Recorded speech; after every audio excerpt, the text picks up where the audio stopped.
বিদ্যুতে মেসেজ আসছে কিন্তু ভিতরে টাকা ঢুকে নাই, যার কারণে আমার বিদ্যুতের লাইন চালু হয়নি। ময়মনসিংহ নগরের ডিবি রোড এলাকায় পরিবারের 4 সদস্য নিয়ে বাস করেন হালিমা আক্তার।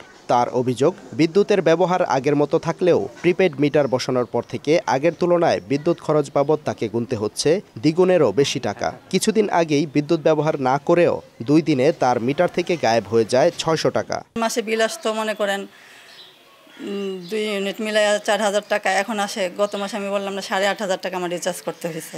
আগের পদ্ধতিতে বিদ্যুৎ বিল খুব সহজে বিকাশে পরিশোধ করা গেলেও প্রিপেড মিটারে রিচার্জে বহু ডিজিট চাপতে গিয়ে ভুল করায় লক হয়ে যাচ্ছে অনেকের মিটার।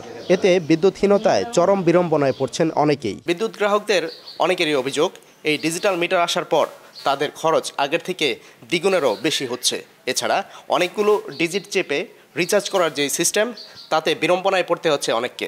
বিদ্যুৎ বিড়ম্বনা নিরসনে জেলা প্রশাসনের উদ্যোগে ভুক্তভোগীদের মুখোমুখি করা হয় পিডিবির কর্মকর্তাদের। এ সময় উঠে আসা প্রিপেড মিটারে নানা ভোগান্তির অভিযোগ স্বীকার করেন বিদ্যুতের কর্মকর্তা।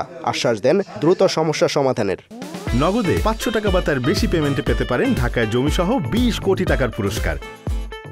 একটা বাটনের যদি আমি একটা ডিজিট ভুল করি, সেক্ষেত্রে আবার পুনরায় রিসাইক্লিং করা লাগে কিংবা মুখখানে দৌড়াদৌড়ি করা লাগে, এটা একটা বিড়ম্বনা। আমরা যাতে বিকাশ অথবা যেভাবে করে টাকাটা সরাসরি মিটারে চলে যায়, এটার জন্য আমাদের কাজ সে চিন্তাভাবনা চলছে এবং আশা করি দ্রুতই আমরা স্মার্টে চলে যাব।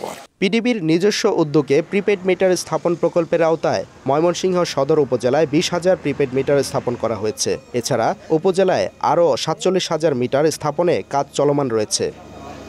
সাদিকুর রহমান, সময় সংবাদ, ময়মনসিংহ।